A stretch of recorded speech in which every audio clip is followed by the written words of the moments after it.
Brushed Honor. That's big. Puts in my hand, right? He has to. Wow. Okay, so Bolt. My emblem. You don't need me anymore. What's that smell? Oh, it's you burning. Ping him to the face and win. Yes! We got there with enchantment control. Mono red enchantment control. What? Threw it at Johnny ult. That was sick. That was sick as fuck. Hey, thanks for checking out this video. My name is Brett, or BPRadiant, and we are here to do a challenge run for you today, and that is going to include playing all of the current 719 eligible commanders for Historic Brawl. And not only playing them, we're going to get a win with each one of those commanders too. You know, because it's not a challenge unless we have something that makes it even harder on us. Now, here's how the rules are going to work. We are, 1, going to win a game with each commander. 2, the deck must be built with the commander in mind. 3, the commander must be cast to count the W. And 4, no Planeswalker deck commanders. I can't. I will not encourage other people to buy them or to unlock them. I can't. But that's what it's going to be. We're going to do the first 15 today. And we'll add all the new ones when they get added with new sets and stuff as they're released into Arena.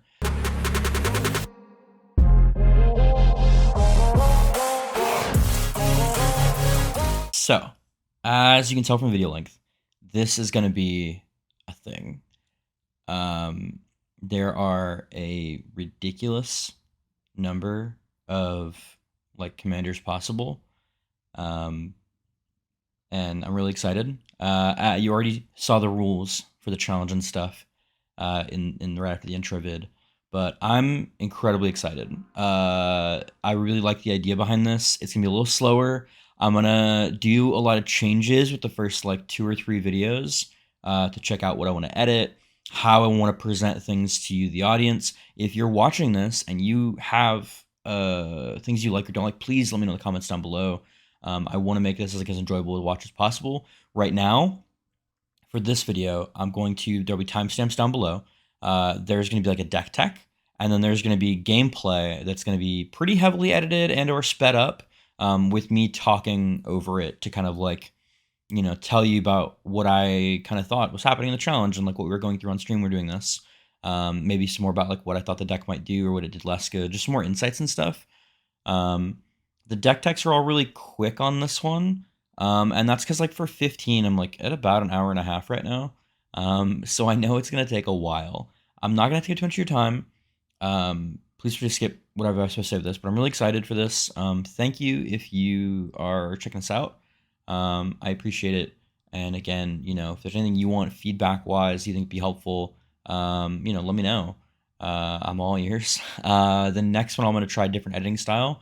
And so if you don't necessarily aren't in love with this one, but you like the idea of this challenge, you know, hit me up. We're going to try to get out one more like this before the new set releases. That way I can like do some of the newer commanders and stuff too while they're hot. I might like jump out and do some of them. But thank you for watching. Hope you stick around. And tell me what your favorite deck is too. I'm excited. Our first deck of the stream. Unfortunately, the footage I have for this deck wasn't good enough to make the cut. Not because it's like bad footage. I streamed it. It's all on my stream channel. However, I had to change hard drives when my hard drives just like went kaput, and the footage was on that. And apparently, I'd set up 3 different recording sessions early on because I was originally recording each game independently for my own stuff, so I could have it like 1080 for this video. And it just got deleted. And when I went to download the stream VOD and work with that, the quality just wasn't very good. But I got both of these like on their first, I think this is my first game. And it's Vraska Relic Seeker. I loved it. I've never really got to play with this card. I crafted it very late in like after, like late. It wasn't like one of the ones I played when I was in standard back then. I really loved the idea of destroying to making treasure. Creating Pirates of Menace is really cool. And so we kind of decided to go with this theme of like Okay, let's go with like a Planeswalker control deck. There's a lot of Planeswalkers, particularly in green, red, black, that make dudes. We've got Vivian, we have Nissa, we have other Nissa. Liliana makes even a zombie. Like, I just really loved the idea of that. And then, of course, we were like, well, let's put in some more Planeswalkers that give us control effects. So we put in, of course, Liliana the Veil, Liliana Waker of the Dead, um, are really good ones. Nissa Shot of Bows, and Vraska Glory Queen, because, of course, it's Vraska. We're going to put in all the Vraskas we can that are good. Uh, and I really liked it. Of course, also Garuk and other Liliana give us tokens. And for Planeswalkers, we're going to run Vorniclex. I'm giving him more of a deep dive on these two decks in particular. I really enjoyed playing them, but since you won't get any games of them, it plays out very similar to you'd think. I'm going to be messing with this deck a lot more. I don't know if Vraska Relic stays the commander of it, or if it moves to maybe Garruk.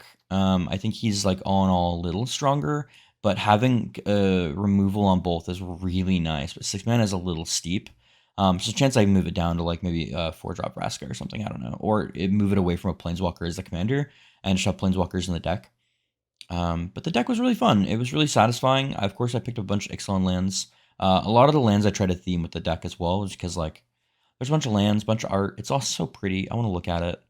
But I really loved this deck. We got this one done, I think, in the first win, and it was a fun game too. Like they board wiped, and we still had all our Planeswalkers making dudes every turn. They had creature removal, but they didn't have Planeswalker removal, and so like they could never get through our board state. And eventually we got a chance to like, I think I ulted Garruk once, which is really sick. And so all our stuff's coming down as like 6/6s or 5/5s now with trample, and it was an incredibly fun game. Yeah, let's go check out the next deck. Okay, this deck is not incredibly creative, but it's incredibly fun. So it's like removal. Pretty much every good asymmetrical discard I could think of, and then Gutmorn to give me copies from their hands. So our deck gets perpetually better based on what our opponent has in their deck. Yeah, eventually they can go off and like not have anything for us to get anymore, but that's okay. I'm not worried by then. Usually, like the goal is that we've like accrued enough value from their deck that we can start to take over, and we do have some top end with like the Haunts of Hightower, Professor, both 6-drop lilies, and then of course like Turgid, or even Turgid's Lantern in this deck too could be pretty good. So you're playing this control game plan to remove things that hit the board, while trying to make sure you've got Gutmorn out and making them discard cards. Sometimes you don't want to Gutmorn right away. And sometimes I find out that I really like this couple a couple times since we got our win. I actually Gutmorned away my Eye of Vecna once. They would draw cards and sometimes have one in hand for me to like discard, and they're paying life the whole time. It was super fun, if not a little bonky. And then of course, shout out to the sub commander Davriel in the deck. I think both really just really effective with this one. I really enjoyed it. Yeah, I love this deck. It's the first of the monocolor decks we've done. I think we do one of every color. No, I don't think we do mono white this episode, but we do. Mono white's a strong word. We do hit one of every monocolor deck this episode. I'm super excited since we're rolling randomly. But the deck was chill. I promise I have clips for this one. The other two, you know what happened. It's fine. And this one we kind of decided we wanted to do. So Garna kind of plays like your standard like Rakdos Aristocrat style, and I didn't really want to play that right now. There's other Rakdos Aristocrats commanders that are going to play similar to that. So instead, I wanted to make it more on replacing cards that died when I'm attacking. So I played it very much the mono red aggro way with some of the black aggro cards thing really similar to things like Junkyard Genius. Being able to like come down on turn 3 and then turn 4 give your stuff +1/+0 and menace is absolutely huge. Judith is nice because it gives you the +1/+0, and then you also get to ping after they die and draw a card with Garna. Gix is really good with the aggro game plan, and I actually really like Shadowheart in aggro too. I think being able to just like be a static effect on board that like can mess up some stuff, and then also like the lifelink isn't bad, and in red we get access to additional, so we do 2 to our opponent instead of 1 if we need to. The 4/4 Death Toucher. Just overall very fun deck, very fast. The point of the deck was go burr, and it did. it did exactly that. I realized a little too late, even though I have a lot of black mana here. I have very few black cards in this deck, but that's okay. I'm not too worried about it. I still kind of fit the whole thing that was like, I'm Garna, I'm a Berserker, I'm gonna go fast. Game 1 was looking really good. Unfortunately, our opponent got mana screwed before we could get to 4 mana and cast Garna, which is fine. You know, so even when we get the win, we don't actually get the win. Game number 2 here, I felt really good with this hand, and I started with this Vraska on opening hand. And unfortunately, I forgot that it said opponents can't gain life, which means I would have been able to potentially erase Mishra's life gain here. And then I completely forgot the Dragon Engine can just like unearth, and he wasn't just going to try to bring it back using the Scrap Trawler. Or not Scrap Trawler, Scrap Welder. Game 3, I really like this opening hand against Muldrotha, especially if they're like a big mid-range deck. This could potentially let us get out really effectively with a 1-2-3, dropping them to 14 life on turn 3 after playing Phoenix Bash, as well as stealing 2 cards to Robber the Rich. This was important to me because I really felt like we had, on average, they would have better cards in their deck. The only main concern I had here is if we look to get the win here and we can't actually cast Garna. But I wasn't really going to let that stop me from going with this hand because this felt like a really strong hand, all things considered. We hit a land and we're actually pretty happy about it because like if we can keep them off of their mana curve, it could also be really strong for us. At this point, we're kind of worried about a weird counterspell maybe, but they decided to kill the Robber the Rich, which since they take 2 life from that, we're still pretty happy since it drops them back down, though they may be able to gain it back later on with the Murderous Rider. Gonti as well, we're not too worried because the card selection in our deck isn't super good, and then we draw into a 3-drop, so we actually get to like play a haster and like just go off here, dropping them down even further. Now we're really worried about not getting that black mana. They are dropping up to 4. They have lifelink online. Thankfully we draw this. We play this anyways in case they concede, just so we can get the cast trigger off. And we go from there feeling pretty good because they don't have a good block if we string with the Tauros and the Phoenix. Because we don't want to swing just a 2-2 for nothing, so it doesn't have anything. I mean, nothing we need to be too worried about that menace. But in this case, they don't want to go down to 5 because that could just allow us to get Phoenix Bash in. And I'm kind of weirded out why they Lightning Strike Garna here, as I would have not gotten anything. But I'll just kind of check out to misplay our opponents. And here we see this play, they're out of mana, and we're like, we have enough in our graveyard to bring up Phoenix Bash, so we have lethal on our turn now with the Shock in hand. And that's just what we decided to do. Seeing our Vraska come back once more to kind of kick me in the butt, but it's pretty easy. Yar, mateys, walk the plank.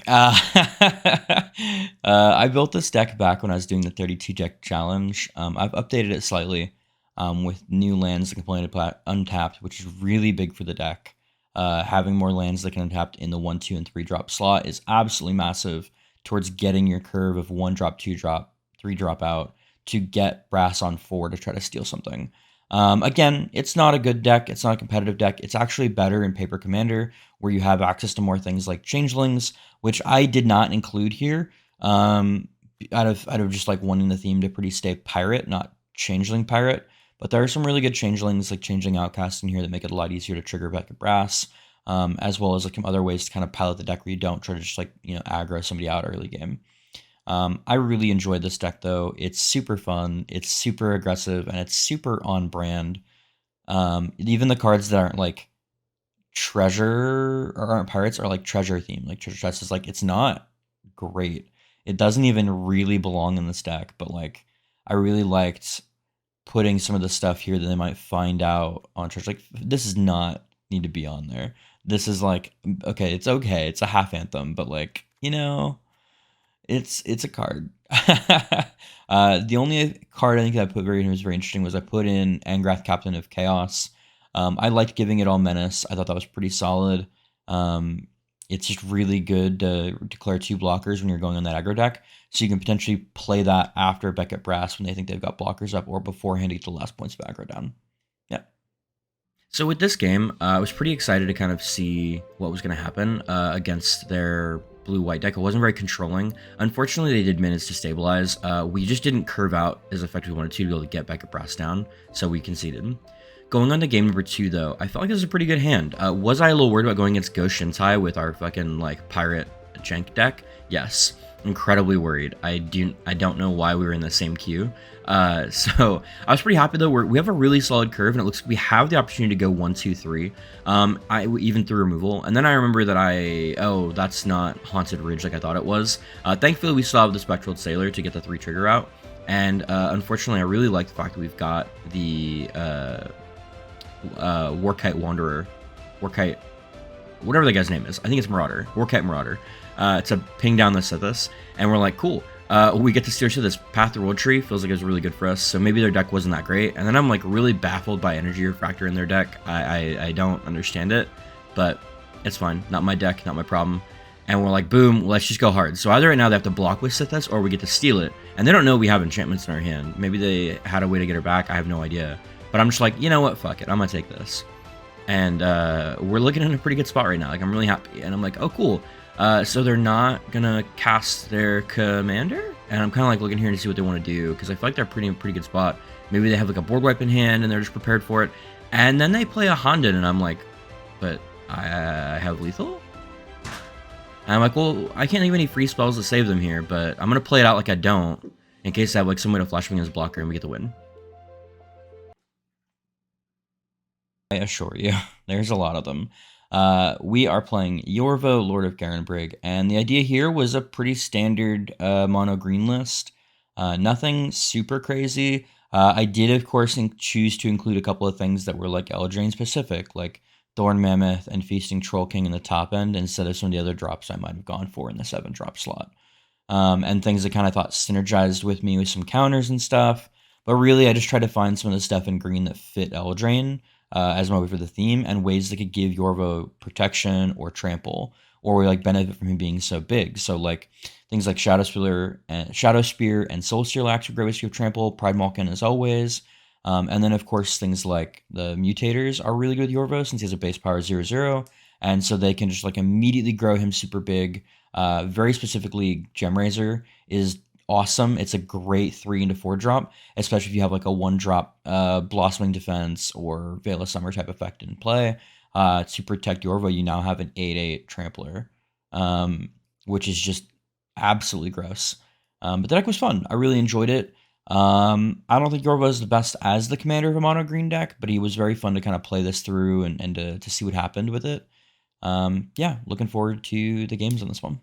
And thus begins our first true descent into the madness that can be this thing. Our opponent has a Hawken into a Platinum, and we're like, oh no. I mean, we could potentially go to the Platinum here, but I'm like, I have to play like maybe he doesn't have anything too crazy, and I can just Besage you when he flips Hawken next turn and get like a free turn if he has anything good under it. And unfortunately, we're like, because otherwise the Platinum just gives him a 1-turn delay, and I don't have a way to really race that. So I decided that I'm going to get rid of the flipped Hawkins and see if I can like basically time walk him. And then we realized he popped a Hullbreaker Horror, and I'm like, oh, maybe I can get around that. And I'm like, oh no, I can't. And I lose my first one. Into our second one, though, we did play into this like Chatterfang token list, and after they had Lolth, Chatterfang, and the Weatherlight out to start drawing cards, potentially and scrying, we're getting tokens back to create more tokens.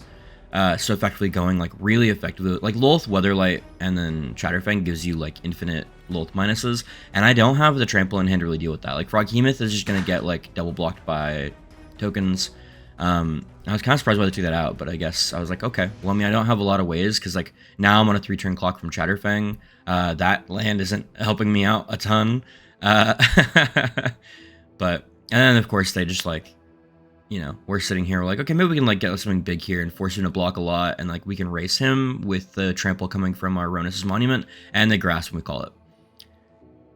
We kind of mulligan here. I'm not still super happy with this hand, but you know what? It's not super slow, and we have options to kind of like pinch curve out. Now we have Ronus into Yorvo, which I think is a really nice combo because it can put him on like a 5-turn clock, and they're pretty big, so you can't just like burn them, and bouncing him is like, okay, it's good, but it's not that good. Howling Mind's an interesting choice up on his deck, but I guess it would potentially offer more damage and let him draw into the combo quicker. And I'm overall pretty happy with this. I think that, like, you know, I'm doing what I gotta do here. I'm getting into the 5 damage, and I'm starting my plan where I now have him on, like, roughly a 2-turn clock if he doesn't, like, have answers. And then I also potentially have the Thorn Mammoth that I can play in 2 turns, pending drawing another land, since I have the Cast of Garenbrig mana to deal with Niv Mizzet. On curve, Niv Mizzet coming down on 6. And I'm like, cool. And then he has like a really strong answer in the expansion Sweltering Suns. And I'm like, okay, cool. Unfortunate, but you know, copied spells are gonna be good in that deck. So we get our Yorvo out. Swinging for 5 more. Still roughly on a 2-turn clock when we're out right now. Feeling pretty confident that like at least we have answers. And like again, we have the answer if he like next turn decides to, or this turn if he decided to play Niv Mizzet, we have Thorn Mammoth. We're still feeling pretty good. He can't like combo out immediately, and it's an answer that doesn't like keep the combo from going off. Unfortunately, it gets a double bounce, which is like just back breaking to us at this point. So I'm like, what do I do? And I'm like, okay, let's kind of like maybe go wide. We've got 6 mana. We can like, you know, play out this and like get some creatures going. Maybe go wide. So you can't just like, because I'm imagining he has like the bounce spells again for like Yorvo or Ronus. And again, we still have Thorn Mammoth, which is a great answer for Izzet. And I'm like, cool, has haste and curiosity. Oh, he just waited for 7 mana to have the combo. We had no answer for that. Unfortunate, and he gets the win. I kind of tab over to go add this to my list because I want to like at least let him get the card draw for a minute and like see how it goes. And then I forgot how slow this is on Arena, so I just give him the concede. Our next game here, I'm feeling pretty good into Valky. If he doesn't run removal tribal, I feel like I can do pretty well into his answers, and like the 17 in my hand is like good, but not that good. If he decides to go over Valky over Tibalt. And then we're like, okay, cool. I'm kind of like light on lands though, so I'm a little concerned on that regard. But we kind of see Maze My Tome, which means, oh no, he's going for a heavy control build. They don't play that if they're like a mid-range build most of the time. So he's probably gonna be like removal tribal, but let's wait and see. Unfortunately, we also haven't drawn another land yet, which I'm a little concerned about. I'm looking to really curve out, and without being able to Migratory Greathorn swing, I'm just like, oh, okay. And I do end up kind of trying to play out a little bit and just kind of see what I want to do here, because Runner's Bond at least cuts down Yorvo for next turn, or I can start playing the Tendrit Dryad depending if he taps out here or not. And he does, but then I'm thinking, oh, he's just got Valky next turn, so the Tendrit Dryad's going to get removed immediately. Maybe I need to like wait out the Valky minus. And I'm kind of like, I don't really know what to do here because he's got a ludicrous amount of mana. I have no board presence. He's taken 2 damage. And I'm kind of stressing out. I'm like, I don't think I'm going to win this one. He's got, oh, cheap removal that he can then recur because he has the mana to do it next turn if I play him again, so I just go next. On this one, we're against Tatyova, and I'm feeling kind of good here in the regards that, like, I've felt like I've done really well into, like, the A-tier decks we've faced, and I've ramp options, and I really, really like Yorvo into Gemrazor. I think it's an incredibly strong, and after the trample, we also have the Ronus, which, I'll be honest with you, I promptly forget about for a lot of this game. And we're like, oh no, this guy's gonna get a ton of trackers, but I can't do much about it. But at least it's not the Tireless Tracker, or not Tireless Tracker, Tyler's Provisioner to give the treasures. I think I'd rather him get clues than like food or treasure at this point. Witness Protection is really good here, which I'm kind of sad about. I was trying to make sure you can get Tatyova down super quick. I felt pretty good about that play at the time, and so I'm a little concerned about having to deal with that. But I can still swing in if he's not bouncing his stuff.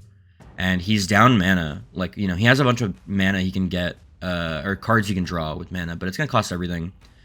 So I'm not like, you know, the end of the world. It's pretty good. And I draw a really good removal spell on curve. I don't know if this game would have been the same game if I don't draw that to get rid of Tatyova, because it really does just kind of let me get through more chip damage here. And I think it's like really important for me to get that damage overall. I still have a Migratory Greathorn, but I can't put it on the Witness Protection because I believe that won't trigger it, but I can't put it on Yorvo to go like absolutely massive, and so I decide to. I do have the Blossoming Defense for protection as well. Unfortunately, I don't have access to Trample, but I am getting more mana, which is just going to be efficient because like a lot of his things that are going to remove my creatures at this point are bouncing, and so if I'm able to like bounce and then immediately do stuff from there, it's really effective for me. We also know that putting the Greathorn on, even if he spends all his mana on the clues, he doesn't have a lot of options. I thought about letting him just get the counter and phasing out, but at this point, I think I have to put him on the clock. I think he's got enough card draw on board that if I just let him phase me out, it's going to be bad for me. And so I just feel like I have to take the protection there, and I'm really glad I don't regret it going forward in the match. We're pretty okay here. I do end up going to get the Pride Malkin to give Trample, which I think was the correct play, and then he'll have to give me even bigger. We're also getting a Brushwag here, because it's just a 1-drop option in case the next turn I draw a land, I can play like potentially Ronus into it, or the King, or if he bounces stuff. Like I have options with 1 mana that I don't when I pick the greater ones, but none of them are really that effective to the board. And weirdly enough, I'm actually, out of all the board ups could have had here, the fact he doesn't bring his own Witness Protection back to his hand is really, really nice for me. Because it also takes like most of his turn. He does gain a little bit of life here, but he's not getting the life and card draw of Tatyova. And we have 6 mana, so we can rebuild really effectively here with our Yorvo.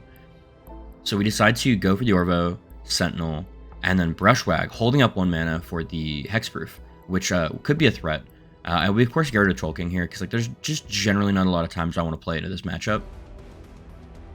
We are a little worried because he has a lot of landfall on board, but not any land doublers or Tatyova to get a lot of the actual like value off of it. Like, oh no, we're milling 6 cards. Oh no, he's getting 2 mana off of a 3 mana play. Like, he's still net down 1 mana. He's clearly looking for an answer here. And the fact that he like plays Ascanta, I'm like, oh, he definitely doesn't have an answer. That's awesome. Okay, cool.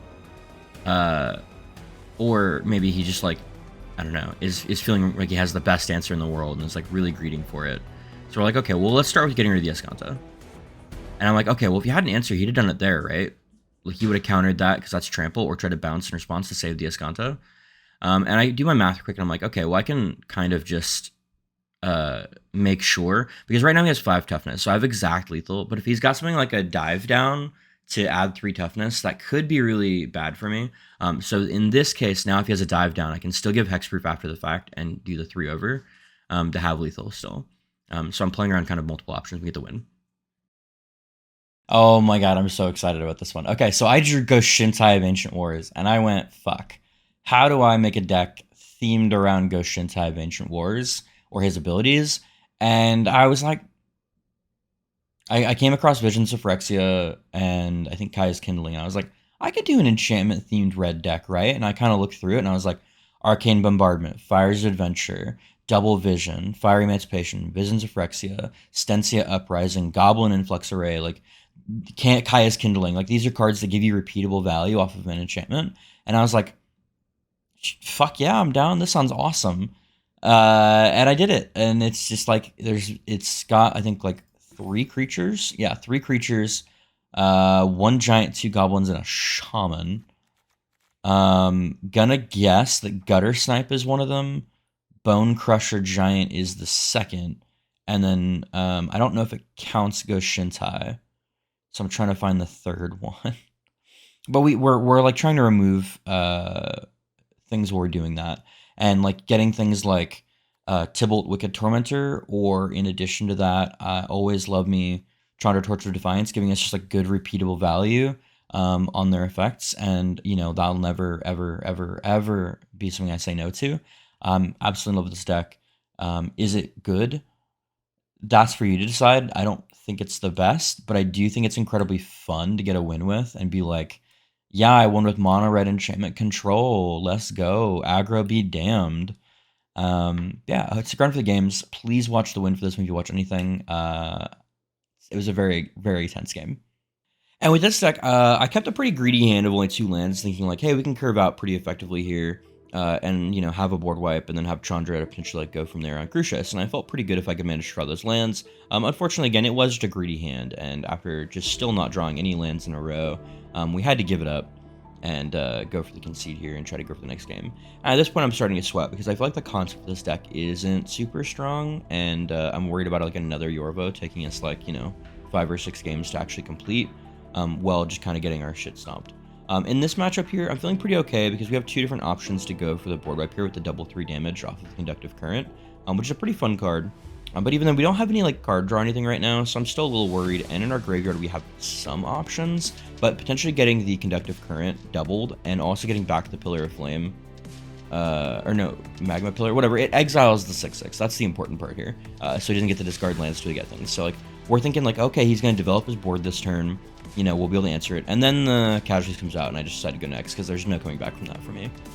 In this deck, we're feeling pretty good. The Casualty Instructors on Belay, we're getting recursive value. Unfortunately, they've already, like, Casualties award us once and, like, completely obliterated our board and our mana base, doing a couple of things. And then they're playing kind of just, like, 5-color good stuff, which is, like, not too terribly fun to be matched up against. And they get back the Casualties and have the mana to cast this turn, and I'm like, okay, well, never mind.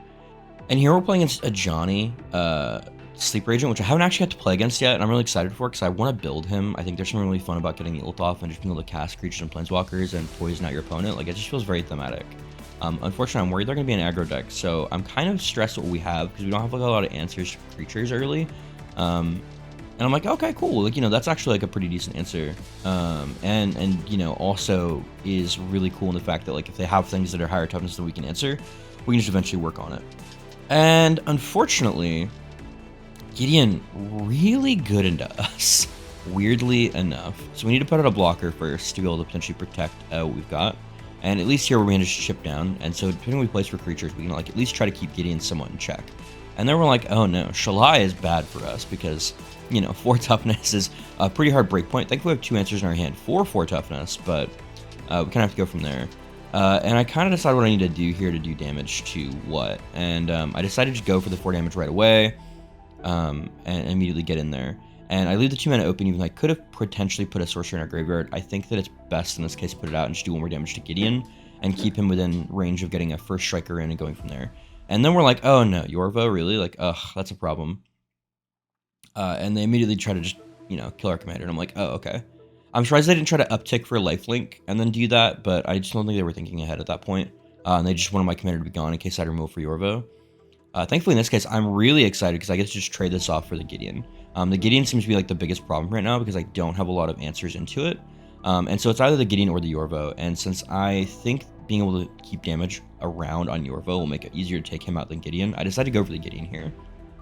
Sleep Regent does come down, and we're like, okay. Okay, he's going to start tipping up. We have a couple of turns straight dealing with it. The proliferate's bad for us with how big this Yorvo is going to get. But, that's fine. We're going to get an ult off, but he's not doing anything with that turn. So let's start, if we can see, getting a blocker in here, because that's going to start kind of generating damage ticking down on this. And we decided to just go kind of really basic here.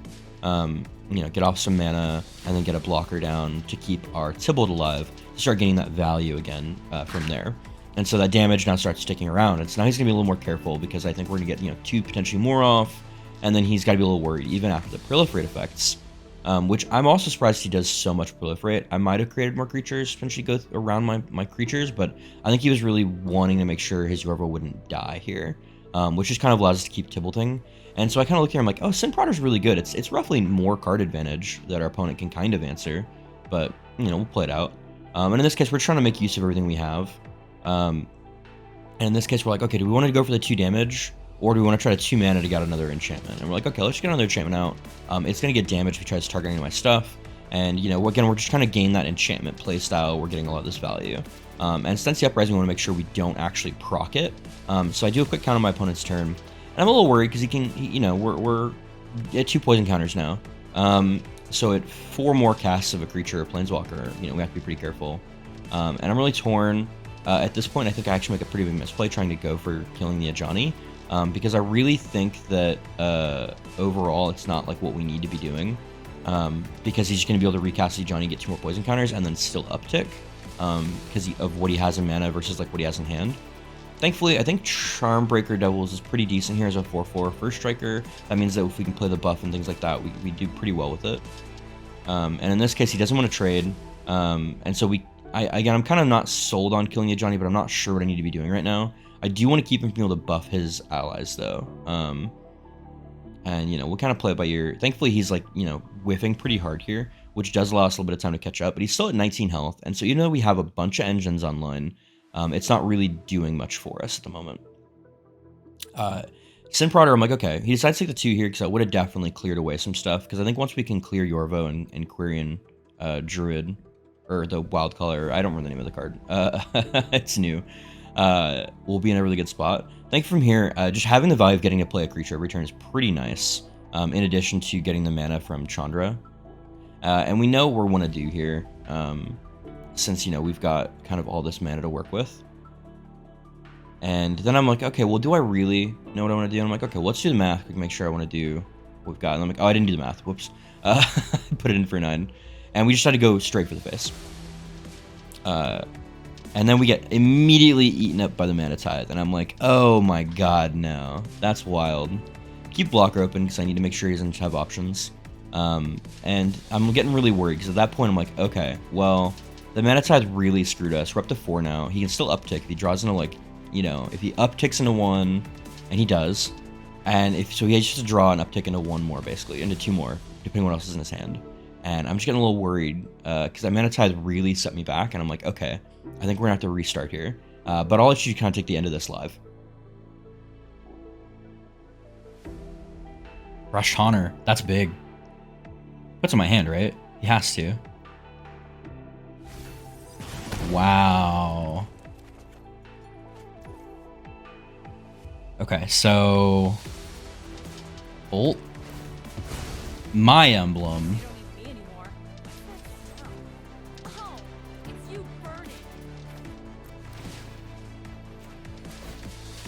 Ping him to the face and win. Yes! We got there with enchantment control! Mono red enchantment control! What? Threw it at Johnny ult! That was sick! That was sick as fuck! I actually really like this deck. So Sorin Vengeful Bloodlord is your creatures and planeswalkers have lifelink. Uptick D1 target planeswalker or creature. Or planeswalker or player, sorry. And then his minus is bring something back equal to same sequel number loyalty bring back. So I actually was like, a Johnny's Pridemate would, the Johnny's Pridemate type effects would buff themselves. Giving them lifelink is really good. Giving them lifelink on a way you can repeatedly cast from your command zone, even better. Bringing them back from your graveyard and bringing them back as blockers that also have lifelink is also really good. And so I was like, okay, we're playing a Heliod style deck in black-white because black does it really well. Giving us a few more of our sisters effects with Elias Core, Cleric's Life Bond giving us like kind of the similar of both. Like we get a little bit of life gain with a little bit of the counter growth. The other main reason to add black is things like Exquisite Blood is really funny with it. Getting you double triggers off that. Some of the 1-drop cards that give lifelink are really nice too, to be able to like play a couple of the 1-drops that have lifelink, play a 2-drop that grows, and then bop, bop, bop, bop, bop. And then, of course, we're really low to the ground, so Luris felt really effective, but not so low to the ground that we can't just like put him in the companion slot, because I really like things like Sarah Paragon bringing our stuff back, Shieldred being able to like just benefit super heavily and bricking against some decks that they can't necessarily draw as much as they want to without killing themselves. And then Aura as well, giving us some of our clerics is really nice. It's a pretty basic deck, but it was incredibly fun to play, and I'm probably going to keep this one around to break out every once in a while, because like, it's just a fun deck. Like, it's very satisfying. I don't know what I would change just now, but it's something I'll probably look through and look for the things that are like actually benefiting me with life gain and things like that. And like maybe more removal would be the only thing I could really see myself changing now. I think I've only got like 3 or 4 things of removal, and I would definitely change that. And so I know this deck is like fairly easy to pilot, so it's not going to take much, and thankfully we managed to do pretty effectively with it. But I'm going to have this hand. I mean, like, it's going to show off we have a 1-drop that gains life, a 2-drop that gains life, a 3-drop that's going to benefit from that life gain, and then, if we draw into our 4th land, a Sorin, which is great, and we draw into our 4th land right here, and so we're immediately going to just boop, and the next turn it's a 5/4, and we're feeling pretty effective because it gets around Rusko's 3/3. The fact that Rusko is also a 3/3 means that it can't block our Benevolent Princess, which is awesome to me, because it's going to get, like, even more lifeline here. And I do make a misplay by not upticking Sorin first. That's on me. I do miss out him to 2-1 damage, which, if it happens to come back to bite me in the ass, I will make a comment to that later. At this point, I'm like, okay, well, he didn't play any removal there. I'm intrigued. Maybe he's got something better in his hand, and I'm like, okay, well, I need to, like, still be a little careful of what I want to do to develop my board. But then I'm like, okay, well, let's run it out, because I need to be able to go. I need to still go pretty hard here, because I think I do lose the long game. And unfortunately, there's a way to block the princess now, but I am still gaining a bunch of life. So by getting in here and attacking this now, we're still potentially opening ourselves to a board wipe. But at this point, when you recast Rusko, I'm like, there is no board wipe. There is, like, I'm like 90% sure, and he's still gonna take a little bit of time to get there. So I'm like, okay, let me attack first, because depending on how he blocks, I may want to down tick Sorin instead. And he does block kind of how I expected, and drop himself to 9. I'm like, okay, well, let's, if he can cast Rusko one more time, like, let's run out the board, man. Like, we want to get him low enough that he can't keep Rusko on, and then our Sanctum and Sorin can potentially get the kill. And we're like, we can pay 2 life here. There is no way. But it screams no board wipe. If he has a board wipe, then, like, we misread him and he, like, played us for a fool. But I'm not reading board wipe. And there we go. That's the win. It's just that easy against Rusko, right? I wish they were all that easy. By the stream to have me try out this deck at the end of my first day. I did not get a chance to do that because I was already streaming for about, I think, 2.5, 3 hours at that point. So it was the first thing I got to on day number 2. Really like it. The idea here is, if you can't tell, he has a whole video on this as well. If you want to check him out, I'm not fine. He basically, Teshar brings back a target creature card mana value 3 or less. So you want to get Ashnod's Altar or Altar of Dimension to get a sack at load online. And then you want to get stuff like, ideally, Lore and Disciple of History is really good. for the legendary creature clause, and then you want to get or like anything like that effect that brings stuff back, target artifacts to your hand. The other big example of that would be Scrap Trawler, and then you want like a 0-drop. You want to get one of your 0-drops to continuously find ways to sack it. And so you're basically looping your creature, your artifacts, and everything else like that. So like Tormod's Crypt and Mishra's Bauble are the two best ones. Mishra's Bauble is probably the absolute best since it's going to give you an effect if you manage to like not go off or take too long, and the combo just like stalls you by drawing you cards. Basically you're netting mana, even if the 1 mana ones work with the Asheron's Altar, since you're netting 1 mana each time. And then you can do this to draw through your deck so you get the Altar Dementia. And then once you have enough mana, you're milling them for Altar Dementia for the win con. That's it. It's that easy. It is a combo deck with very few ways to actually tutor for it. Oswald Fiddlebender being your main way to tutor for some of your artifacts. And everything else is kind of just to like get you there and draw you cards and like live.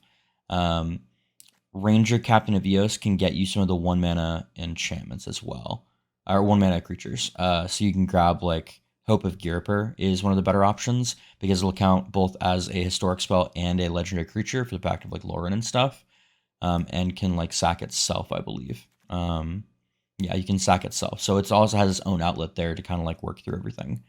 Deck is super fun. Deck is incredibly complicated to play, and is much not the best with the arena timer in my opinion, because you can't just be like, I have a loop, here's my loop. If someone wants you to play it out, you might encounter troubles if you're not like incredibly fast, and at least the first couple of times it's going to take you a while to get used to like how to do the combo in a way that the timer doesn't just count down on you.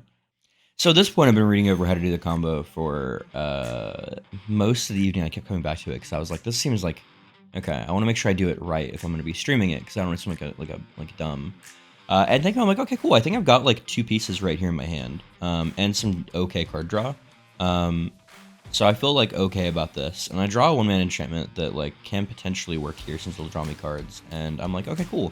Well, let me get rid of this now and go so I can grab like a 2. And in this case, I decided to go for a mana ramp to guarantee that I can hit the 3 mana. Because I'm getting a little worried, so I decided to go for anything different and just go for a simple mana rock.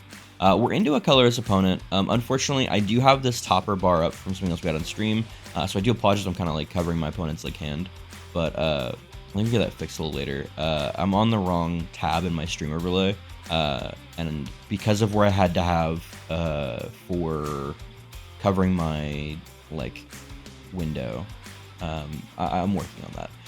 There's some changes today, though. We get some better things going out, and it's pretty good at this point. I feel like, okay, we're against colorless, but then I'm like, why do you attack? He animated and gave me just enough, and I'm like, okay, well, cool. I'm down. That seems pretty good. I'm going for more card draw at this point because I just want to make sure I hit mana drops. I'm saving my 0-drop artifact until I try to pull off the combo. And at this point, I have the Asherons, I have the Bauble, and I have Lorehold, and I've got Teshar. And I'm pretty sure I've got the combo at this point. Do I know how to facilitate the combo? No. Then he upticks, and I'm like, okay, I think we've got this. And we start to like go through the combo at this point. And I'm like, okay, gotta take every step very slowly. Okay, Teshar first, sack the Bauble, then I need to cast, tapping my Teshar, sacking that. That gives me 3. Okay, well, I'm still 1 short. Fudge. Okay, let's Portable Hole first. Bring back that for more mana. But then I'm out of white mana now. Ugh. Okay. And I'm kind of like struggling a little bit here with what I need to do. And I'm like, well, I'll sack the Oswald so I can get the Oswald back. So now I'm netting 1 white mana and colorless mana, in theory. And I forgot to tap for the white mana first. And I'm like, oh no. Okay, well, it's fine. I got Oswald back. And I think at this point, I could have started seeking for historic cards, potentially, or having the white mana in play for other things, which is important. I don't know how important, but I do know that, again, I need to get the white mana first, but I'm like, okay. So I'm like, okay, Scrap Trawler, bring him back. And so I'm hoping I'm still facilitating this pretty well, but I'm really slow at it. Like, I'm not at least I'm not doing the same game action, so the timer's not like completely obliterating me. And I'm forgetting to also sack things in between my steps to bring things back correctly when I'm casting my historic spells. So at this point I make like a mistake when I'm actually doing my sequencing, and I fail to bring back the correct card because I'm going for card draw, when I need to be going for my combination of card draw, white mana, more mana, etc., etc., etc., because of him being a historic spell. And so I'm like, okay, well, I just need to get, my other options here. And I'm looking, and I'm like, what do I need to get? I'm like, I think Mox Ember's a 0 spell. I think that'll also give me more mana. I think that's helpful. I remember reading the combo. And at this point, I'm like, man, I'm really glad I'm not finding not here to, make fun of me a little bit. Because I'm like, over here, like, really struggling to have this happen as the timer's starting to run out. I'm like, okay, well, I'm drawing cards. Like, I'm actively doing things. I have enough mana. Let's screw it. Let's College Reconstruction for 7. Get everything we can in play, and I'm like, okay, let's do this. And my timer is counting down so quickly, like it's quicker than usual for some reason. I think it's because like I took just like a ridiculously long turn. It's not like Hearthstone, where technically if you're doing other actions, things can go from there. I draw a bunch, and he decides to throw my Teshar, and I'm like, okay, that's not really that big of a deal to me at this point. I think that's just gonna be like mana at this point. But then he plays Platinum Vigil. I'm like, I'm a little concerned. And then a Kozilek, and I'm like, I'm a little concerned, but I have to get rid of that now before he gets Kozilek in play. The Kozilek countering can be really big, and then he also plays something that makes my mana more than 2. And so I think at this point, I can no longer combo, because I don't have anything that costs 0. I think I can do it with things that cost 1, but I don't think I can do it with things that cost 2 or more. And so I'm like, okay, we'll have to find a way to get rid of that in the mana I've currently got on the board. And I don't know if I have a way to get rid of that in the deck right now, with what I've got in hand and play. So I'm like, okay, what do I concede and go next? Or I'm like, well, let's spin some wheels, man. Like, I can get back that, bring things down a little bit. I don't need that anymore. Like, we're kind of just like spinning the clockwork here. And we're like, cool, let's start here, get our Teshar back. Now we start to bring back stuff when we cast historic spells. We'll Foundry Inspector again. Which would be pretty good. So we have a couple ways to like start bringing back Foundry Inspector to bring things back down to 1. I'm still not sure that lets us combo, but I'm doing what I can at this point. I'm a little concerned, but I'm like, okay, I think I can still spin my wheels pretty hard here and maybe find an answer, because he doesn't have lethal on board and he's not countering anything, so his mana cost must be like really high in his hand, to the point where he can't like answer the mana cost I'm casting at like 1 through 3. And if it sounds like I'm talking a lot during this, I am. I'm like talking on stream the whole time. I'm like trying to talk through things, and he gives it up because I think he thinks I might have it. And I'm over here like, bro, I don't think I had it. I think you fucking kill me next turn. I think you have like whatever you've got, and I think I'm just absolutely obliterated. But hey, I'm overall pretty happy. I'm Not Fine. Thank you for the deck list. Stark and Palette as well. For me, who's watching this, if you look up I'm Not Fine, he has a full video of him playing this deck. It's a really interesting deck. I don't know if I have like the APM to do it effectively, but I was really happy with it. And kind of here in the post kind of breakdown that I'm like, here's how the combo works. So thanks for watching, and let's move to the next game. Obviously, you see Geralf Visionary Stitcher, and you're like, zombies have flying, sack big butts, make a flying zombie. Awesome, I'm about it. Wall has so many like Aegis Turtle types, where it's like a 0/5 for 1 mana, or there's like a Flash Turtle, and like there's a bunch of just these like, decently butt cards that might have a good ability. And if you have like an 0/4 or an 0/5, and then Geralf is all of a sudden sacking it, so on turn, I don't know, say 4 or 5, you're swinging for 5, then 10, then 15, you've got your lethal right there. And it's just a fun idea to kind of run that. A couple of the cards I thought were like incredibly interesting in my opinion were like things like Traxxas, Scourge of Krug. So you can play Geralf turn 3, this on turn 4 or 5, and maybe even since you have other things that can untap it, you can swing with it, and then when you're out of ways to untap it, you can sack it for a 7/7 flying zombie. There were just like a lot of artifacts to include in here. I wanted ways to make sure that I got mana to be able to, 1, hit Geralf and then have mana open, so I need to guarantee I hit 4 mana pretty much every game. And then there were a couple things. We're mono blue, so of course Tempest Doom is always pretty good. Defiler of Dreams, since we were very permanent heavy, like we were very permanent heavy. So this was like, oh cool, we have a lot of like 1, 2, and 3 drops. This could let us draw and do a bunch of stuff. And of course, something I really like too would be Godfar's Gift, since it creates zombies. They're 4/4s, which is super fun. They're 4/4 flyers, and it's like any of our walls and stuff here. So we have to be careful we get out, because we can, of course, like grab a wall and not just a creature that has a big butt. So you kind of have to be careful there. But I really enjoyed it, and of course, like some of the clones and stuff were interesting too. This deck was really fun to play.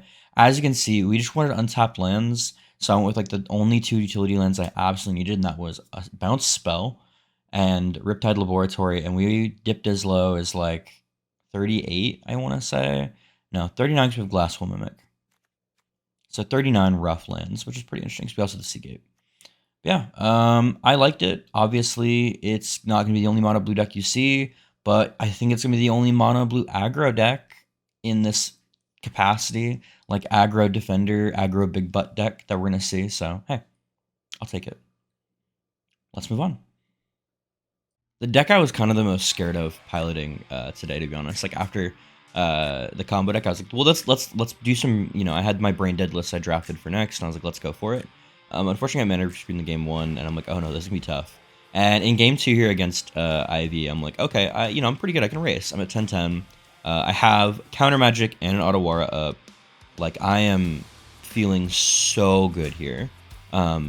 About like how we answer this. We can answer the bounce spell. We can like bounce one of the Ivy or blockers if they manage to get lethal on us. Like, you know, we've got negate for any kind of buff spell. And we're like, oh, way to keep our stuff tapped down. And they're both mutated on once. So I literally have no answer. Great. And I'm just like, okay. Well, either way, so I look back at this and I'm like, no matter how I sequence this, unfortunately the dive down and the Archipelago just like, there's no way for me to answer this. They'll always get one Archipelago off, even if I try to bounce first. And then they keep us both tapped down, and I don't have an answer from there. That just is going to be lethal. Our next game with this, we're in a mono-white Karn. I'm like, okay, cool, I really got this. And then they just proceed to go off. They managed to get like a flying blocker a couple of times, like with Ornithopter coming back from Phyrexian things and like all that crap, and like, they have some enough removal, and they gain a ton of life from the Forsaken Monument to stabilize, and I'm just like over here like, I don't really think I've got a way back into this if they bring back a flyer every turn now.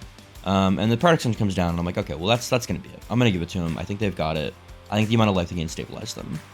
On to our 4th game with this deck list, and I'm at this point I'm like, oh no, I'm done. I'm so done. We're playing against Taunus. So I'm like, okay, at least we're against another jank deck. And I'm feeling pretty confident here that we have like at least a 5/5. But he's getting ramp. And I'm like, well, ramp is never good for me to come into against match. But he's got double ramp. Or like, Taunus is coming down next turn, which means that I kind of have to figure out what I want to do. And I decided to just go for Geralf and also the Secret Door. Because this way, you know, I've potentially got Otawara to bounce if they play him. Or I can try to bounce him in response to what they play the next turn. And that way they can't just recast him because of, you know, what they've got. And we decided to say, you know what, screw it, let's go for it. We can bounce, and then we can also, like, you know, take something out. And they made a concede. I'm like, okay, cool. We're out of the hell. Here you have a really standard Rusko list. This one was used by Myriad, who made it in the top 2 for the end of the top 8 tournament for Historic Brawl over at the Historic Brawl Hub. Pretty good stuff. I talked to Myriad about it a little bit, and I've seen how he plays it, and it's strong. And yeah, it's everywhere. Decks just like this are everywhere, but I'll tell you right now, this is one of the better ones I've seen. It can consistently do things whenever you need it to do stuff, and it does the combination of like controlling the board while advancing your game plan very well. So, as generic as it is, it works. Try it, pilot it. It's super good. So I was pretty confident this is going to be a one-gamer. You know, besides Rusko being incredibly strong, yeah, I kept kind of a weird hand with only one access to black mana, but I felt like having the Tail's End access, you know, Mana Rock access, turn through Rusko, it just feels really good, all things considered. And now I've got a Swan Song to protect Rusko. This hand is absolutely nutty. So, and we're not Obnixilis, so it's not like we're into like an A1 deck. And I'm like, cool, they're going to draw cards, we're going to draw cards. So potentially that's bad if he gets to actually play Ob, which feels like it might have been built as a counter to this deck. We decided to go for the slow play here, because I knew I was going to have like the opportunity to counter something big here. I'm like, okay, so we get rid of that, and that's really nice. We get to delay him getting a bunch of mana for one turn. And we end up going for Rusko here. And now we have protection in both Blink and Counter Magic based on what they decide to do. And he immediately concedes, and that's just it. It's just that easy when it comes to Rusko, y'all. This was actually already a deck I had put together. Velmachus Lorehold is something I really enjoyed playing for a long time. Boros Control isn't effective in multiplayer, so I really like it in one-on-one, especially when like a lot of the control aspects are removal from white, and then board wipes, not needing to be super effective when I have land destruction. And getting to run all the 3 and 4 drop land destruction that Velmachus can play when he attacks, or you can play when you're waiting to get to your 7 mana, which is why I have like an absolute obscene amount of mana ramp in here. Some of the cards that I'm actually such a big fan of have been things like Patriarch's Humiliation. Being able to deal with certain commanders has been really nice. Making them like use ways to get rid of their own stuff. In addition, popping out a Mizzix's Mastery overloaded when you've got like 3 or 4, things in your graveyard, maybe on a board wipe, has been like super fun. And, cards like Stone Rain will never be not fun to play if you're on the play and they're not, to see an immediate concede. Pretty basic. You're just trying to grind out the game. This is actually the deck that I kind of got the idea that Mono Red Control might work, because I saw Double Vision, Arcane Bombardment, and Kaya's Kindling as an interesting combo to get on there, because it gives you that kind of double up, and you're like, okay, well, I'm getting a lot of value. And like, yeah, I'm not drawing cards per se, but I'm accruing value from the cards I do play after the fact. And I really liked that. So it's definitely, I think, what inspired the core of that deck, and that was probably my favorite deck I've played so far in this challenge. And I know it's early, but it was a lot of fun. And so is this one. So there will definitely be a list for this together. I've been tweaking this every set. It does pretty good.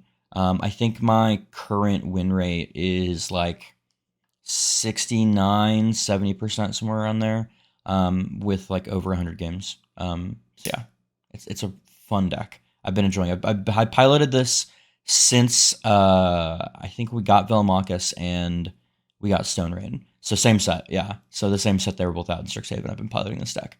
Yeah. Absolutely love this deck. In this case, though, unfortunately, our opponent's playing just mono blue control, and unfortunately, like counterspell control works out really effectively against us because we play a lot of like mid-rangey tempo-y threats, and if we don't manage to get them fully back on lands and they get to actually draw out into more lands, or we don't get enough land destruction, we just don't have any chance of like even landing Lorehold, or really making like kind of a dent in the game, because they can just answer our most impactful spells. I'm still trying it out here. Maybe I can draw some of the answers here. And I'm like, oh, cool, I'll try to like, Blisswing up, but I was like, no, I just don't have any options at this point. So we go to our next game, which is Rin and Seri, and I'm like, okay, cool, creature-based decks we have really good answers into, because especially if they're like low to the ground creature-based decks, almost all of our board reps are really effective here. We have a Doomscar, we have the option for Cleansing Wildfire to get rid of any of his double mana sources, and we have our own ramp, and we have options to potentially double up our Cleansing Wildfire.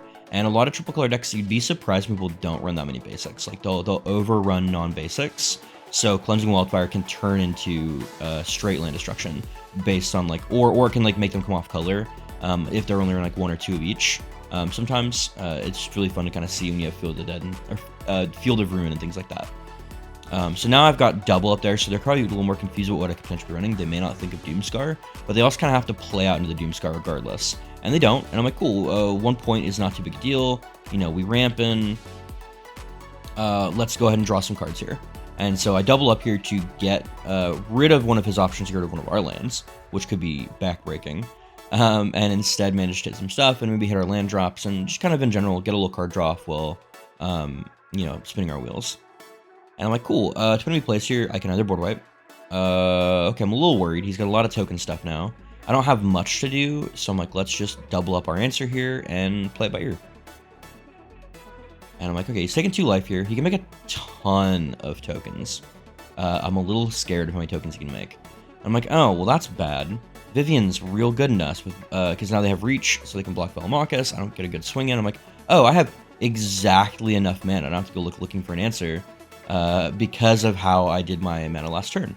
And I didn't see that coming as being that useful, but I was like, okay. And now I'm also really happy because if I need to, I can always get rid of all the enchantments and artifacts because my artifacts have indestructible for the most part. And I love Sorin's Wrath in this deck, and he gets the win for us. So pretty good. I felt bad, but we had the perfect answer, the perfect time for this deck. Tyrant Smasher from War of the Spark. I'm a big fan of this one. So if you can't tell, the goal of this deck was play ways on turn 1, 2, or 3 that will help us to get, ideally, things 1 or 2, so we can play Samut on turn 3, and then play a 5-drop that normally doesn't have haste and give it haste. There's some stuff that's actually like really good for. Things like Skanas coming down and having haste to immediately pump up another creature is super big. Like coming down in 4, or Ilharg having haste and immediately getting to drop like a second creature was sick.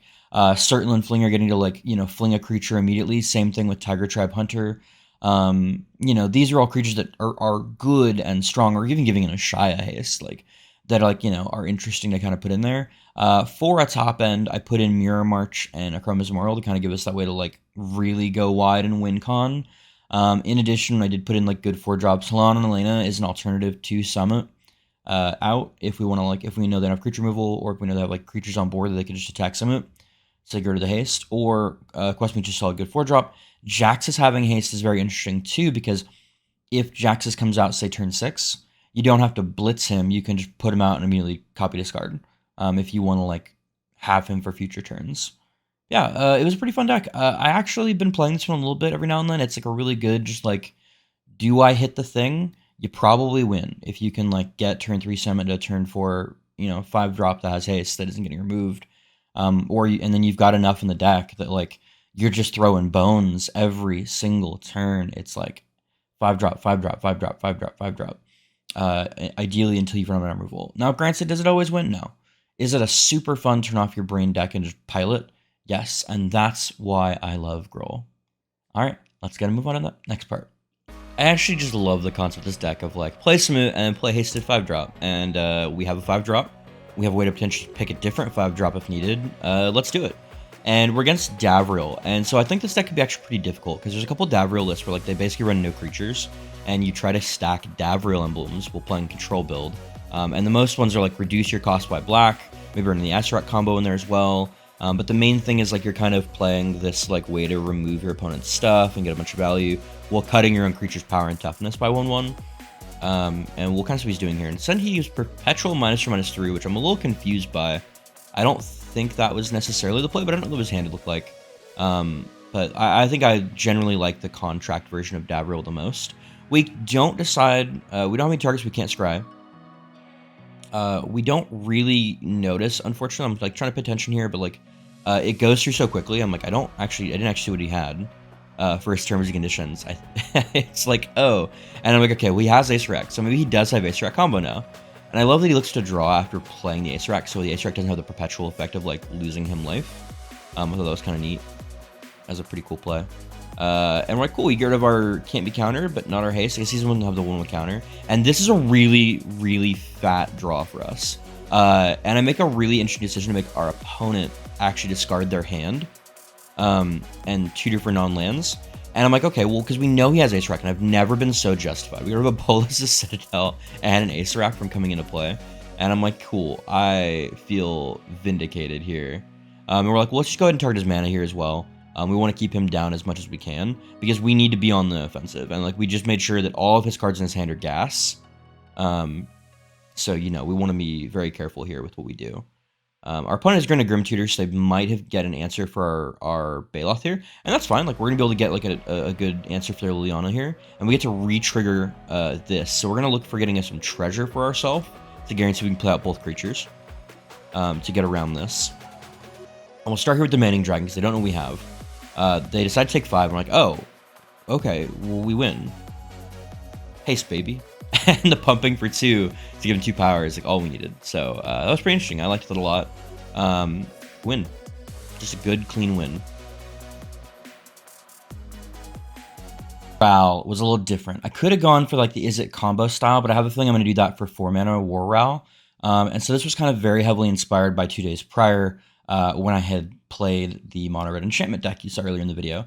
And I was like, okay, well, Ral has a win con in the emblem that's the 4 damage and draw 2 cards. So like I need enough instants and sorceries to do that. But realistically, he kind of is like a come up, tick up, and it'd be like gain me a couple of life effectively. Worst case scenario, 5 mana, gain 5 life in these colors is pretty good. And we again ran a lot of removal, some X spells, and then we wanted to run enchantments. So we ran like a lot of the enchantments that are going to help us win the game. Things like Inexorable Tide would proliferate our Ralzeric to get that ult off potentially, Metallurgic Stumpings and Shark Typhoon to get bodies, burn, like we had Double Vision and Kaya's Kindling and Visions for Phyrexia again for like these enchantments to kind of like slowly give out some value, but we still kept it very instant and sorcery themed since it still is it. So of course we had things like Thousand Year Storm, Arcane Bombardment, Sunbird's Invocation to go with these to give us value immediately. And of course, it wouldn't be a fun blue deck without Leyline Anticipation, because I'll be honest, there's something really satisfying of like leylining and then dropping like Arcane Bombardment during your opponent's end step or Sunbird's Invocation during your opponent's end step and then to go off. Yeah, or like take extra turns into their turns, things like that. I really enjoy Leyline as a card, and we had a couple of like small things as well that would like help us to like stabilize with a lot of the burn to fit our curve to burn whatever we needed to go. I really enjoyed this deck. I could see myself like tinkering with this in the future. It's definitely one of the ones I'll keep around, and maybe do like on like if I do a more like seasoned episode on things I like from here with like tweaks when I'm not just like trying to build them very quickly to do the challenge. Or if people are interested, I might look to publish some of the deck lists, and this would probably be one of them. Yeah, pretty happy with that. Let's move to the combat step. I mean, inspiration from the enchantment game can't even begin to function how much I was excited to get to play something very similar to that very so quickly. And I like Rao a lot. I think that, beyond the fact that I think representation is like super important, I actually really love his story with Tomic. I also just like really like Izzet as a color. I'm a Temur mage, so Izzet's always been really near and dear to my heart. In fact, one of the first tournaments I won, I tried to win with Izzet. I did not. I ended up winning with like Rakdos added green. It was like a whole thing. We're feeling pretty good here. Like, I don't like necessarily discarding a card here, but I think getting rid of the Genie is really important, since they do seem to be a token deck and we don't seem to have any AoE at this point. I'm a little concerned. The completion come down though and can really mess with the Genie to get rid of the abilities, and we're like, cool, we have flash on that, so let's just kind of like play it by ear. More tokens coming out. We're even more concerned. Okay, we're taking damage. We have no way to board wipe yet, but we still have time. And I'm thinking here, I'm like, okay, well, let's see what they get and what they pitch. And unfortunately, I'm sorry that the line is still on top. I'm working on it. It made some plays. They go to Digimon. We know they're not keeping anything from their hand. And I'm like, you know what? I don't want them to have extra mana. So let's just start getting down with stuff. And the Kai's Kindling reduces my damage by coming in by 1 and can draw some more board wipe options. So like, I think. Volcanic Fallout. Okay. I cycle through them because I'm like, okay, do I have an answer I can get here? Was this a good play? And thankfully it looked like it was. We decided we wanted to go for here, and I go for a way that can actually block, and then we'll still get a Genie and get some damage in, and now have a blocker that they need to answer. Will also giving us some like really great recursive value. Okay, cool. We get no firebolt effect, no big deal.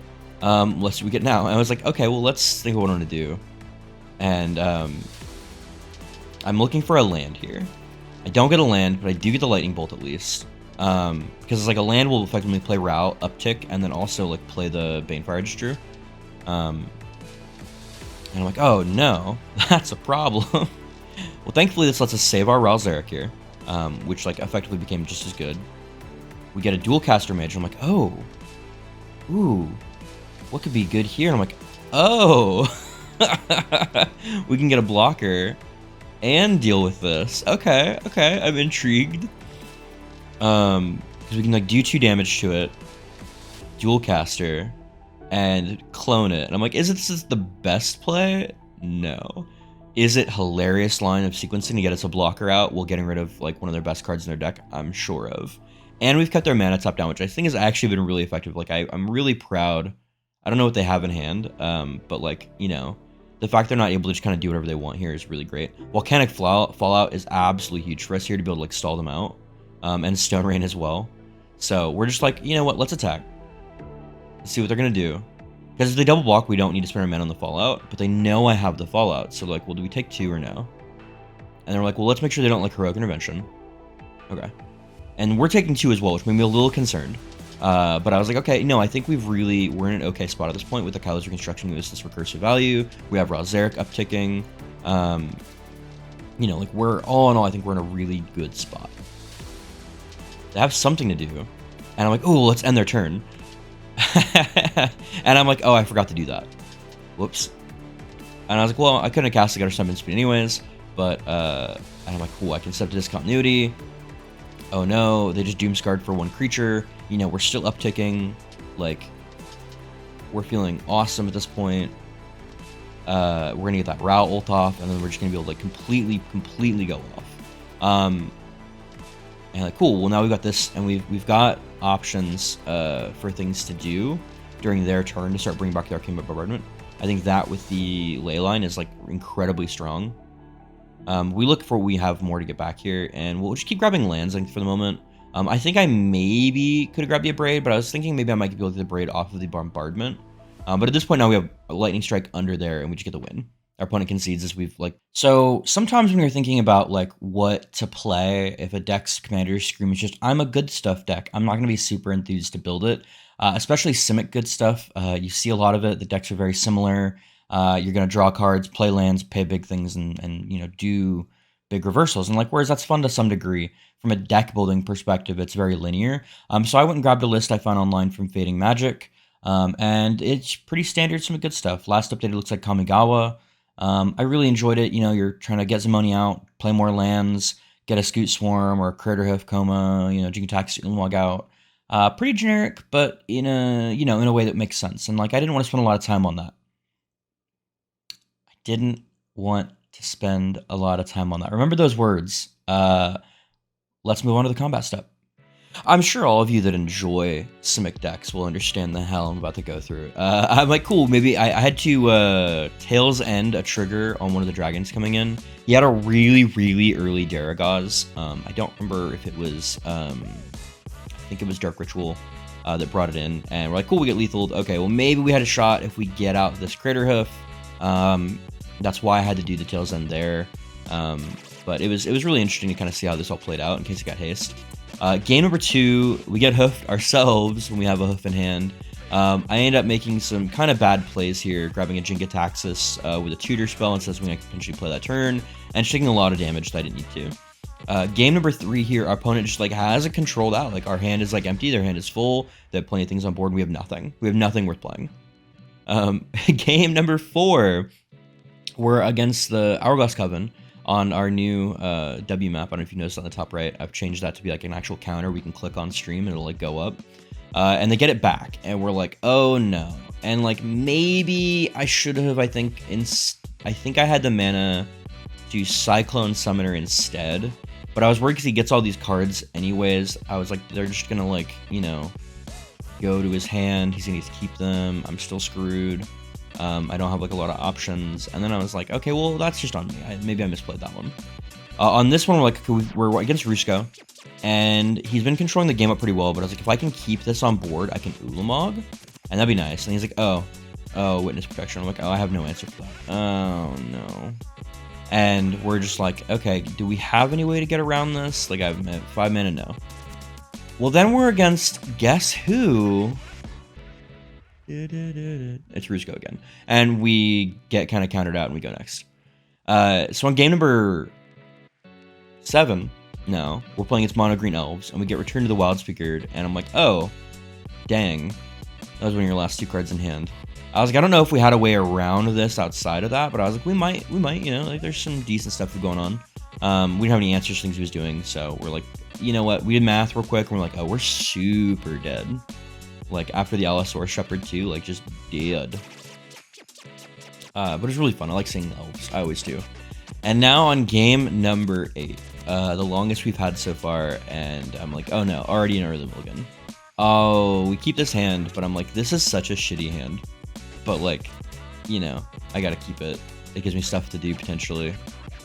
I'm like, is he gonna counter me? Does he have a 2-drop? He have a 2-drop when he plays Commander. Thinking Soldier aggro. And I'm like, okay, I think I can deal with this potentially if we can get to that 7-mana Cyclone Summoner. And here we're keeping open Memory Lapse, potentially like try to like stall out his turn if we can. And we're like, immediate, yeah, sure, no card draw. Put this back on top, like it's not that good of a card. I'm down. And I'm like, yeah, we'll trade. Like, we'll slow down your aggro gameplay, and you have 3 cards in hand, we're never gonna draw next turn. And I'm still just like doing what I gotta do. Maybe the Azusa was the play there if I knew I was going to draw, because I'd be able to get up 1 land, but I'm just not sure. I wasn't sure if I was going to draw or not.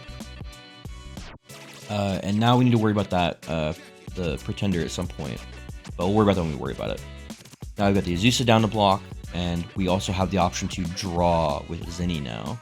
To what we want to do here. So we just take the damage, we go down to 11. I'm a little concerned, but we now are at least like at the point where we can Cyclone Summon if we want.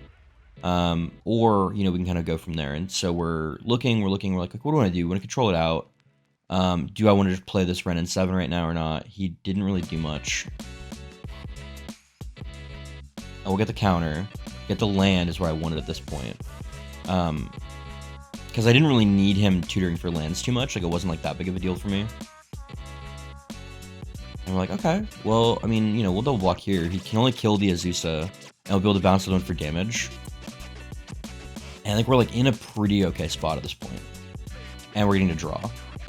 So like all in all, I'm feeling really confident about what we're able to do with our game plan right now. And at this point, I kept open the other blue just a threat. I think that since he knew I had the land, playing the Evolving Wilds, we could potentially go for landfall cards later on. And we're like, cool, at this point, that's really good for us. There's nothing I really think that like you want. And at this point, I was like, it's technically a little better to play that than it is to just draw 2 cards off her, since I get to play the land in addition and make our guy bigger. And at this point, we're just like, we're going to hit our land drops. Just gonna hit them. Am I sad I just hit a Crater Hoof there? 100% yes. But, you know, it happens, guys. It happens.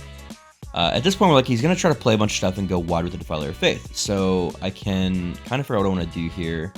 I'll look to draw to see what my answers are first, and they're both just lands. So let's go ahead and just counter first, because I think that the Takasha's Welcome, being card draw, is like really bad for us. Because I think right now we have such a card advantage engine going on right now that I think that's like the way to go.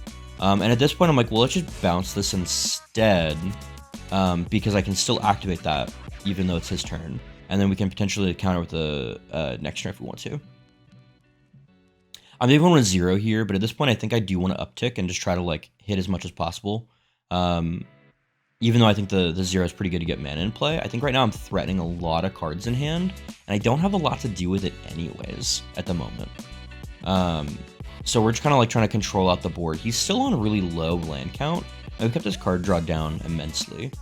And yeah, he's gotten some things from like what he's getting here for the Defiler of Faith, but we've basically like time walked him with the Otawara, and he's not able to get through our 10-10 right now. Okay, well now he's got 5 or more soldiers. Now we need to be a little bit concerned. But the fact he didn't play the Blood Pretender first is pretty great.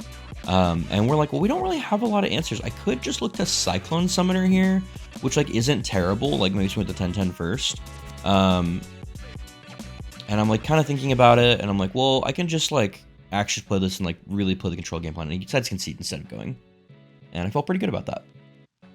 I was near the end of my rope with this one. It was definitely the last deck of the stream, and that was Gorion Wise Mentor, which is basically whenever you cast a mentor spell, you may copy it. You may choose your targets with a copy. And so we decided to put every adventure card we had access to in Bant here. Was that a good idea? No. No, it really wasn't. But we wanted to see how it played. I would never build this deck in paper, so I was like, okay, well, how good is like milling 8 cards, or, you know, instead of 4 mana for 2 1/1 tokens, getting 4 mana for 4 1/1 human tokens. All right, we're at Sorcery Speed. We're not quite in rate for Call for Arms. But there was some kind of cool stuff, like potentially doing like this, like Shield's Might doubling for 2 mana for 4/4 is pretty neat.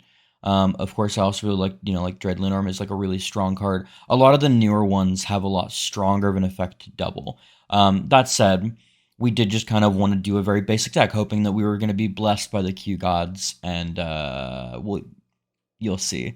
But yeah, after the first game where we forgot our basics, take it away. All right, my voice is like kind of going at this point, so we're on the last game. And this first match, we actually forget to put any non-basic lands in our deck, and we're against another Ugin the Ineffable, and we're just like getting stomped. Getting completely stumped, and we're like, oh no, okay, well, we'll go next. And I'm starting to think, well, maybe I shouldn't have gone all in on the theme here, but I'm like, no, I'm here to play theme decks and like see what's fun and like try out like the commanders like they were meant to be. And like, I think Gorion is very clearly like a draft style commander. I don't think he's meant for like really constructed play. I think he's meant to be like for, you know, drafting Baldur's Gate. And that's fine. It was fun. I drafted him once, and he was very interesting to kind of like get value off some of the dragon ones and like kind of outvalue things. And then we're against Rusko, and I'm not really gonna go too much into it. I thought I might have a shot here, but he ends up dropping a Thassa and just completely taking over the game at this point. Like, I don't really have a way through the Thassa. I'm drawing lands. I get a 3/3 with Vigilance. Whoa. And I draw, like, I don't really have answers in this deck. Like, I don't have anything that's, like, phenomenal. And I'm kind of just, like, sitting here and I'm like, no, I could pull this out, but he's going to grind me out. I'm out of resources at this point. I've drawn nothing. I have one land in hand. On to game number 3, though, I'm feeling okay. We've got decent mana options. I've got a way to get out of turn 3 Gorion, and then I've got, like, some fun adventure spells from there. Like, I think that'll be really good, especially the monster manual. And it gets Gisha, so it's gonna be, like, a more late game oriented deck. So maybe, you know, we can kind of play this, like, battle cruiser style that's, like, kind of fun. And Raptors are interesting. Okay, so we're like, cool. Let's Gorion first, and like, as we got, they're on 3 mana, it looks like, with no access to red. So I'm like, cool. They won't really get rid of Gorion. He's looking to draw a card, draws into a land, which doesn't feel perfect. And we're like, well, we've cast Gorion. Do I want to attack here and give him the potential land drop? And I'm like, no, I really don't. I'll just build up and like wait for him to get lands. And so we're like, cool. Let's grab creatures now. Let's get things with adventure. And since now I have ways to like bounce creatures to hand and go from there, I'm feeling like generally pretty good. And Adventure Waits isn't technically in there, but it just has adventure in the name, and so I was like, let's fucking run it, man. And now I have ways to get rid of artifacts and enchantments for things like that, and we're just kind of like, we have a really solid time. And they immediately concede, and we get to go next. Okay, well, if you're watching that, I can only assume that you enjoyed it if you're where I'm at now. So please feel free to give the video a like. Let me know what your favorite deck is. If there's anything you want me to play, you can either leave it a comment down below, or if you're on stream, I'll also do stuff in regards to that. So, you know, it's a pretty simple.